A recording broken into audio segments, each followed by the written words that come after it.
je m'y perds. Vous résidez et vous travaillez à Madrid, mais vous êtes avant tout un citoyen français. Vous avez toujours montré un fort attachement à la France. Je me permets de vous poser la question parce qu'en 2002, vous aviez été très clair sur le sujet.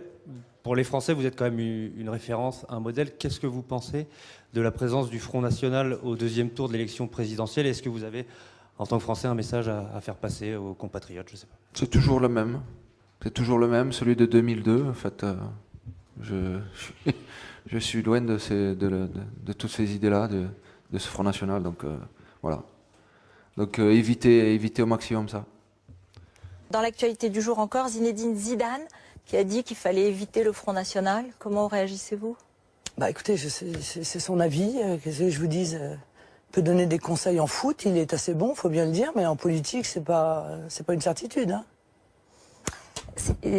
Vous avez Vous me direz, avec ce qu'il gagne, je comprends qu'il vote Macron en même temps. Parce que comme M. Macron veut faire en sorte que les gros ISF ne payent plus d'imposition, enfin, je suppose que M. Zinedine Zidane a pas mal de capital. Oui, c'est un beau parcours. Vous le souhaitez pour les Français ou pas? Pour les jeunes Français ou pas? Pas mal de capital financier et que donc il a tout intérêt probablement à l'élection de M. Macron pour préserver la richesse qu'il a pu obtenir grâce à son talent. Est-ce que vous souhaitez aux jeunes Français d'avoir une belle carrière? Parce qu'il est sorti d'un quartier comme la Castellane et il a fait une très belle carrière. Oui, est-ce que c'est oui, mais si vous voulez, je crois que l'argumentation consistant à dire aux jeunes de quartier que la seule perspective pour eux, c'est soit de devenir footballeur, soit de devenir dealer, c'est terrifiant.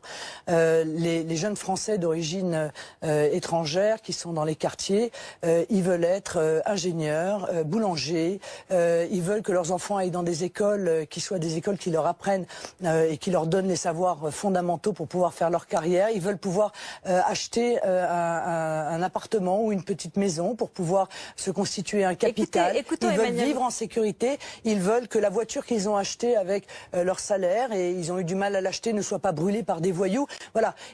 Ils sont, Madame Elkrief, des Français comme les autres. Et ils veulent être traités